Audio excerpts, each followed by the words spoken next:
माढा तालुक्यातील रस्ते खराब आहेत। गेल्या अनेक वर्षापासून संजय माळी नावाचा अधीक्षक अभियंता या ठिकाणी बसलेला आहे।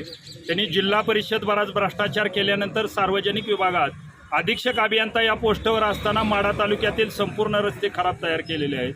हजारो कोटीचा निधी सोलापूर जिल्ह्यात येतो आणि सोलापूर जिल्ह्यातील तो निधी इस्लामपूरला वळवला जातो।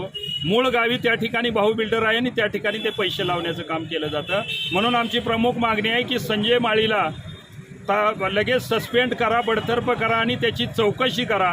या ठिकाणी आम्ही त्यांची तक्रार ईडीकडे बी दिलेली आहे, लाचलुचपत विभागाला बी दिलेली आहे। आणि तालुक्यातील जे आता इलेक्शनच्या तोंडावर 100-200 कोटी रुपयाचा जो तालुक्यात निधी येणार आहे तो निधी तरी त्या ठिकाणी नीटका लागला पाहिजे आणि त्या ठिकाणी भ्रष्टाचार झाला न पाहिजे ही प्रमुख मागणी घेऊन आम्ही संघटनेच्या वतीनं आज गांधीगिरीचं रक्तदानाचं आंदोलन करतो। जर या आंदोलनाची दखल नाही घेतली गेली तर पुढचं पाऊल काय असणार आहे? या आंदोलनाची दखल घेतली नाही तर उद्याच्या येणाऱ्या 20 तारखेला